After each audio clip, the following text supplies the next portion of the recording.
Today, we're going to be looking at freedom and slavery during this colonial age. So I'm going to start in kind of a weird place. I'm talking about freedom and slavery, and you're like, well, start in the South. And I'm actually going to be starting in New England. Specifically, we're going to be looking at the Puritans. So when talking about the Puritans, we know about how religious they are. And I am a little sad that you didn't get to read the Scarlet Letter with Pogoloff, because it would have dovetailed really nicely with this.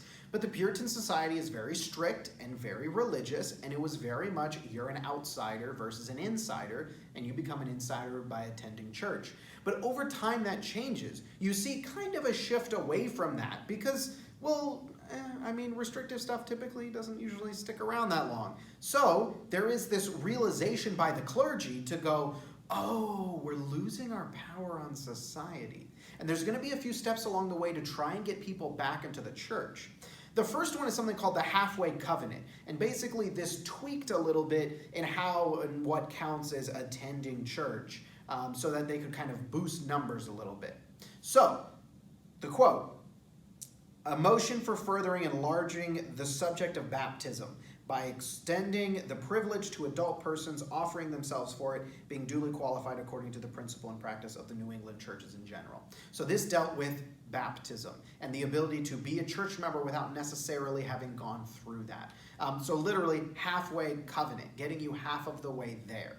I want to be clear. There are some dissenters who don't stick around. They leave. I'm talking about Roger Williams. I'm talking about Anne Hutchinson. People who suggest political and religious thoughts and beliefs that don't align with the Puritans, and they get banished and they leave and they go start colonies that are a little more similar to what they're looking for. So by no means is it, oh, well, we're just going to accept everyone. So while they make some changes, they are going to be also very clear in not accepting everyone. Now, some of these people actually are kind of a big deal. Roger Williams and Hutchinson are, and when they get kicked out, it matters. And some people just withdraw themselves to the edge of society and just kind of live on their own, which is something you can do in this new world with all of these opportunities. Another problem is the Salem witch trials, where you're going to see the rise of this kind of fanatical religious perspective mingling with some political and some economic situations, and this leveraging of this kind of strict society, and you end up with a period of time where people are literally being killed and accused of being a witch, which I want to be really clear is you make a covenant with the devil. So people are walking around, they're like, Satan has come down here and he's meeting with young girls and they're forming a covenant, and these people are killed. Eventually this is going to end when normally they hang these people and they take one guy and they actually kill him. They lay him on the ground and they put like a board on him, and then they keep putting heavier and heavier and more stones on top of him, and they slowly squish him to death, which is tremendously barbaric. There's someone who writes about it, who witnessed it, that like his eyes kept bulging out of his head because there's just more and more pressure, and eventually they kill him, and after that they're like, we should stop. Now stay tuned on this religious front. You're going to see this religion go up and down as I've added here, and we're going to talk a little bit about some other changes that are going to occur. Now let's get into the labor component. And so the question is, what led to the change in the primary labor force in Virginia in the late 1600s? And as you should be able to tell by this image, it's enslaved people. As we've talked about and as you've read about, the start of the use of labor in Virginia and at Jamestown is going to be indentured servants. Primarily, those are people who are young and white. It's those who couldn't pay their journey over. Now, there is the headright system that is used to try and attract settlers, and it works by incentivizing me, a rich person, into sending indentured servants over. For each indentured servant I send over, I get 50 acres of free land. And of course, now that I have 50 acres of land, I would use some indentured servants to manage that land, so I want to send more over, and land gets you tobacco, and tobacco makes you money, and so this is a way for me to kind of grease the wheels and movement, and poor people who are looking for labor in the old world now have this opportunity. All right, pay my trip over, I will work for you for a few years, and then I can go on and have a whole lot of potential that I never would have had in the old world. And that is true, but as you saw in your textbook, it's not always true for everyone, and it doesn't always equate out to this idea of true freedom. And so while there is an economic opportunity, it's not really there for everyone. And I want to take this second, and I want to talk about something that we'll touch on for the rest of the course, and it's called interpretation. So when we talk about secondary sources, historians, interpreting history, there's often the question of, well, is this liberal or conservative? And one thing that I want to keep in mind, typically conservative interpretations are going to follow a little bit more for who has the status quo. Who are the people who end up holding authority? And typically the liberal one is talking about how can we get people who don't have these options into having something. That's generally the trend. And so it's important to look back on this and think, okay, what would be a conservative mindset at this time? And the conservative mindset would be, there is an economic way for people who are downtrodden into getting a better life. And technically that is true. There is an option for people who would have had nothing in England to end up having something in the New World. And it could be a lot better for them. And a liberal perspective would be, but look at all the times that doesn't happen. You're not guaranteed anything, and there are people who went from abject poverty in England to now abject poverty in the New World, but they spent 5 to 7 of their years being a slave or an indentured servant to another person.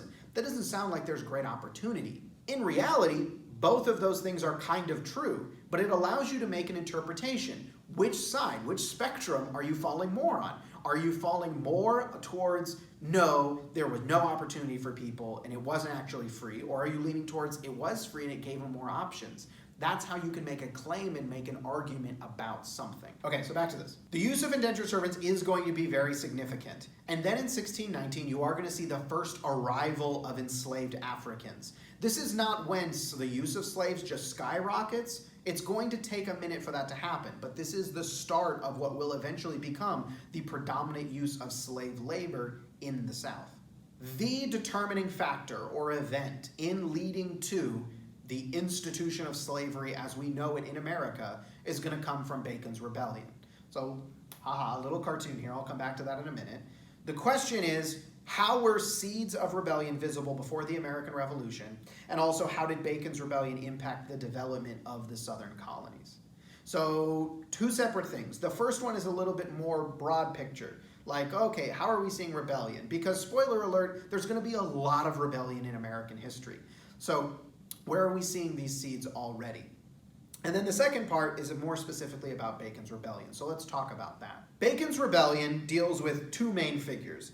Sir William Berkeley, who was the governor of the Virginia and Jamestown in that area, and Nathaniel Bacon. Now, Nathaniel Bacon used to be an indentured servant. He had worked his way out to freedom, and now he wanted to acquire land. The rough math on this is the best land is on soil in the east, and as you go further west, the land is not as great. Well, the land in the East is being held down overwhelmingly by the rich and established because that's the better land, so they acquire it. And so now that he's freed, he needs to acquire land in the West. But there isn't a ton of great land in the West, and the land in the West is also where Native Americans are, and so you run this risk of like, oh no, like I might have to fight with them. And so Nathaniel Bacon will go to the House of Burgesses and he will ask for support from the political body to provide military support for these indentured servants or former indentured servants who want to move out west and acquire new land. And the rich people running House of Burgesses go, no, right? Like, I'm fine.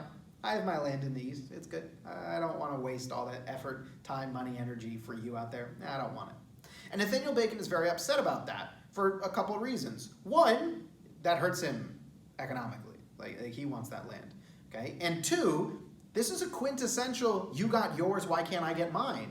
He's like, oh, so you're holding on to this land and you have this so you don't care about what happens to me. I want that same opportunity. And he's also upset because you're supposed to be looking out for me, the collective, society. You are my representative, but you're not representing me. And so his decision of what to do is kill people. Start a rebellion, which is kind of quintessentially American. So if we look back at this, well, I guess before we look at this cartoon, I will say this doesn't end super well for Bacon because, well, I mean, technically they kind of take over and burn Jamestown down, and that's a positive. The governor gets chased away, but Bacon dies of dysentery real quick. So if you don't know what dysentery is, look it up. It would not be a great way to go. So Bacon's Rebellion is kind of a failure in that sense. So as you can see, this shows sharp class differences between the haves and the have-nots. When we talked about the society of the South and of Jamestown, we're watching some movement, indentured servant, freed, but not being able to move up and being upset about that and that restriction, and so attacking institutions above them. And it's also going to show a resistance to royal control. This governor is a royal governor. He has been implemented by the king. And this is them saying, no, we thought the politics was supposed to work for all of us and it's not, so we're going to push back against that. Now, the real significance of Bacon's Rebellion isn't really in highlighting those issues. Well, although it's important and we'll see it pop up later, it's mostly important as an event that deals with slavery. And you might have a question on why. So let's look at that cartoon that pops up. So you can see Jamestown is being burned down. There's Nathaniel Bacon leading his little crew. And the very rich people are in there. And they say the following: "These lowly farmers simply do not know their place. Time to bring in the slaves." And you can see in the shadows in the background a ship that has slaves written on it. And so the significance of Bacon's Rebellion is it is going to bring about the end of indentured servitude and the institution of slavery, especially on a wide scale. And the reason is just like the cartoon suggests. Well, indentured servants get free, and then they get needy, and they want stuff. And if they don't get those things, then they get mad, and they destroy the society we have. And we don't like that. Slaves don't ever get free. And so while slaves are going to be more expensive, it is going to be the better economic play for these people because they go, well, they won't get needy. So here's a statement from Bacon, his little manifesto. I don't have time to read this all to you here, so I'll just kind of pause for a second and let you look through it. I do want to highlight one thing, though, before you do. We're going to talk about another document in a little bit, and it's going to be, the Declaration of Independence. And in the Declaration of Independence, where we rebelled against our royal control, we outlined all of the reasons why we did that and why we felt justified. And if you look here, you can see Bacon say the reasons for having upon, for not having, for having abused, for having wronged, by having in that unjust, for having protected, for having the second. All of these reasons that he feels justified in doing this. And so when we talk about that first question that I brought up, which is about how is this showing seeds of rebellion? Your book covers this in great detail about all the different types of rebellion you're seeing at the time.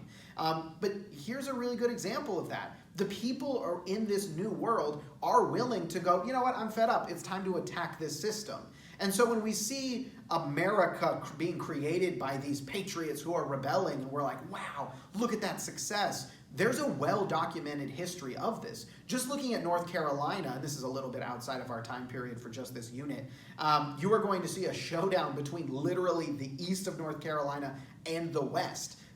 With the regulators. They literally will fight each other in this little civil war. And so it's not like the king has everything under control here and everything's fine and then, oh, boom, the patriots and America.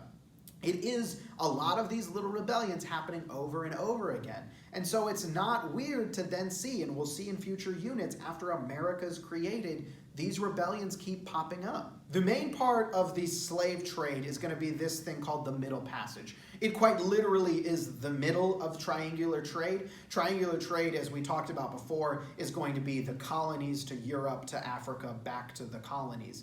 And this Middle Passage is across the Atlantic Ocean. And as you can see, horrible conditions for this.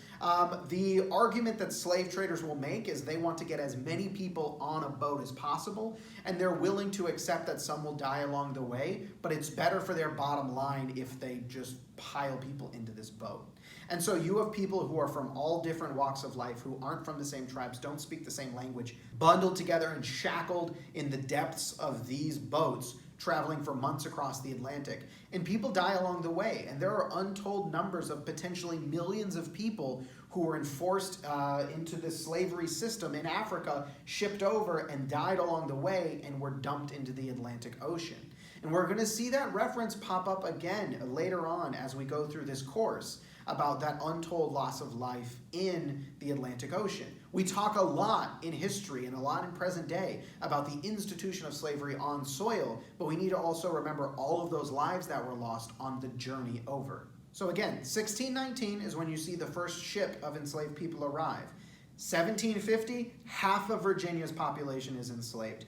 2/3 of South Carolina's population is enslaved. Those are massive numbers. It's naive to suggest that with those numbers, anything that comes after isn't heavily influenced by such a sweeping inclusion of slavery in the system, the politics, and the economics of these areas. Those are just two things I highlighted. You're going to see it throughout the South as well. One thing I want to point out here, slavery also has the fundamental law attached to it of if you are born to a slave, you are enslaved.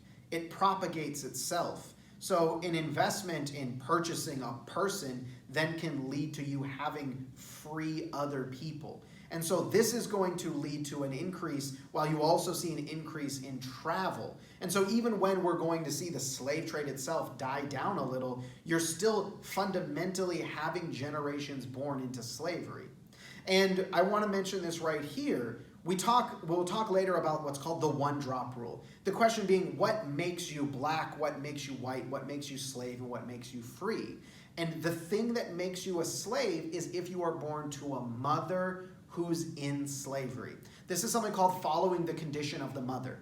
If you are born of a black father and a white mother, you are going to be free. If you're born of a white father and a black mother who's enslaved, you will be enslaved.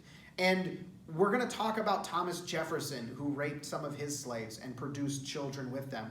That happened sweepingly across the South. And we look at that as, like, obviously a horrific act, horrific crimes. And we look at that and we're like, wow, terrible people. You also have to look at it as that they knew by doing this, they were creating future slaves. It was a way to help their economic bottom line, which adds even more terribleness to that already terrible situation.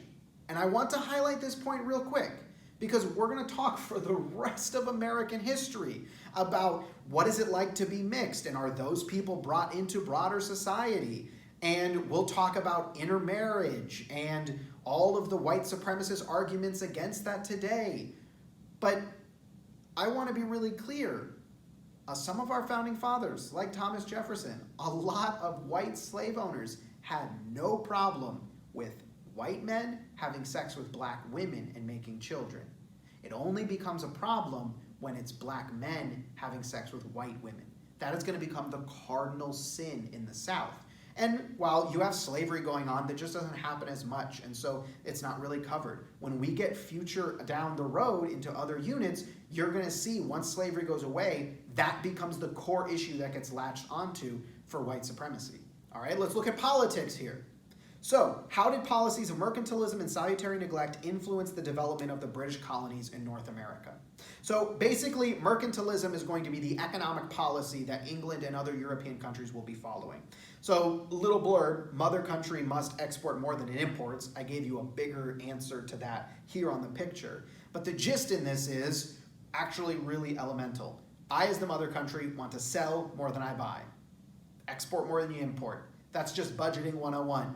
When I'm selling something, I'm making money. When I'm buying stuff, I'm spending money. So the mother country can get colonies, and these colonies are going to have access to a wealth of really cheap raw materials that you just can't get for that cheap in Europe. And so what you do is you can create a system or a policy where your colonies have to sell to you for specific materials. That allows you to set the price. You can set the price down really low, turn around to other European countries, sell those raw materials for much more. That makes more money for you. Now, that's not super great for the colonies, but they are still making money. And so while I'm going to talk about how they get disadvantaged in all this, I do want to be clear, they're still making money, they just have the potential of making more money. So what England implements is something called the Navigation Acts. These are shipping and trade restrictions. They have various different things, like you need to ship goods on a crew or on a ship that has a crew of X number of English men, or you need to ship through certain English ports and you have to pay a tax when you enter those ports, or certain products like tobacco can only be sold to England. So instead of you being able to have your tobacco and go to multiple different markets and be like, who wants to pay me more? England's like, nope, I'm going to pay you real cheap, and sure, that's more money for you, but you could have been making a lot more. I'm going to turn around and sell that at a profit to these European countries. And England also put rules on manufacturing abilities in the colonies. You're not allowed to actually make finished goods. And so you will ship us the raw materials, we will create those finished goods and sell them back to you at cost. Not at cost as in you don't have to pay money, but at a significant cost. This is a pretty good kind of cartoon that illustrates this. You have your mother country, and she has her colonies, being her little servants, bringing her out things, gold and silver, food stuff, raw materials. That is obviously great for you if you're the mother country, but you feel used if you're the colonies. So you might do things like this. You might smuggle goods, slip around that. Okay? And you're going to see that pop up. North Carolina has a very long history of smuggling in goods because of obviously Wilmington and the ports we have. But the reason this isn't that big a deal at this moment in Unit 1 is because of something called salutary neglect. These rules are all in place with the Navigation Act, and they're not really enforced. So the king just kind of like looks the other way. I got other stuff to do. I'm not going to worry about it. And so the colonies, and this isn't just economically, the colonists also get this politically, so they start figuring out their own life. They start becoming independent, and eventually they get really self-sufficient. And then they realize, wait, why do I need you? And so they just do their own thing. And eventually salutary neglect is going to go away. And we'll talk about that in our next unit. But the example I always use for this is, let's say you're a freshman in high school, and your parents sit you down. They're like, all right, well, we have a curfew now because you're getting old and independent. So you need to be back by 8 p.m. every night. If you want to go out and spend time with someone, you need to let us know in writing 2 days in advance. We have this nice form you have to fill out. You need to include the names of all the people who will be there, as well as the names and phone numbers of all of the adults who will be present. And I reserve the right at any time to cancel that. And you're a freshman. You're like, okay. You go out the first night. You come back 8:15. You walk in. Your parents are waiting for you. And they go, hey, how was it? You're like, it was fine. And they're like, okay. And you go to your room and you're like, oh, I dodged that one. You come back on time for a little bit, but then one night, oh my gosh, there was traffic. 8:30. You walk in. How's your day? It's good. No matter when you start showing up, your parents don't punish you. You go on all the way up to your senior year. Now you're coming home at, 1:30 in the morning. Parents never say anything. Do you have a curfew? Now, your easy answer is, well, no, I don't. In reality, you do. There are very clear guidelines that your parents implemented that you need to follow for your curfew. But they don't enforce them, so it's kind of like you don't. So you come home one day, it's 9 o'clock, whatever. You walk in. Where were you? You know this is against your curfew. You're not allowed to do this. I'm taking your phone. I'm taking the car. You're not going anywhere for 2 months. You are super mad. How dare you? Did you break the curfew? You did. You broke the rules. But you don't feel like you broke the rules because you go, you never cared about this before. Why do you care now? And that's salutary neglect. They're ignoring you. You get your own independence. I can manage my own time. I know when's good for me. And then when they come back with, actually, no, we are going to tell you what to do, even though technically you always lived under those rules, now you actually have to live under them. And you feel upset about it. And that's what's going to happen to the colonists in our next unit. Last thing I want to end here with is the idea of freedom of thought and the freedom of press. So obviously the Enlightenment is a huge thing throughout Europe. You're going to see that trickle down into American political identity as well. There's a lot of great stuff about this in Foner, so I won't belabor too many of these points. I will point out a few things. Enlightenment is that European idea of using reason and logic in political thought. You'll hear things about like the social contract. Why are we all grouping together? Who should be in power? Things like that. And while we look at those now and we're like, that means liberty, Foner goes into about how much John Locke was like, slavery is just going to have to happen. Like, it just is. John Locke, as I just mentioned, 2 Treaties of Government is going to set the stage for a lot of these things. You'll hear him cited a lot and when it comes to conservative viewpoints of American history. And then, of course, Benjamin Franklin, who we all know is on the $100 bill, he becomes kind of the American version of this. He does a lot of different things, but he becomes this American embodiment of the Enlightenment movement when it comes to America itself. Now, when it comes to the freedom of the press, Eric Foner talks about in his book about how I mean, it kind of didn't super exist. There was a lot of case law in England about how you weren't allowed to criticize people in power. And America kind of goes against that. Even though there are established legal precedents, you're going to see that change because newspapers are really big. Information will start circling throughout that. And there are going to be, in this Zenger case, there are libel charges brought about. Okay? If you want to look at a modern day equivalence of this, there's something called a slap suit. And this is something that John Oliver in Last Week's Night spends a lot of time on. You can go Google that if you're interested. But it's still ways that we kind of work around libel laws. But basically the libel law is, hey, you lied, you slandered me, that is wrong, and I will sue you for it. And so Zenger is brought to trial for this, and the result is no, what he published was accurate, and it is okay for you to criticize people in authority. And that, so much a notion of what we think of as American ideals, like freedom of speech, freedom of the press, is really born about in this colony. And it wasn't really happening in Europe to that point. So there's a little bit of information about the concept of freedom and slavery across all different facets of society during this unit.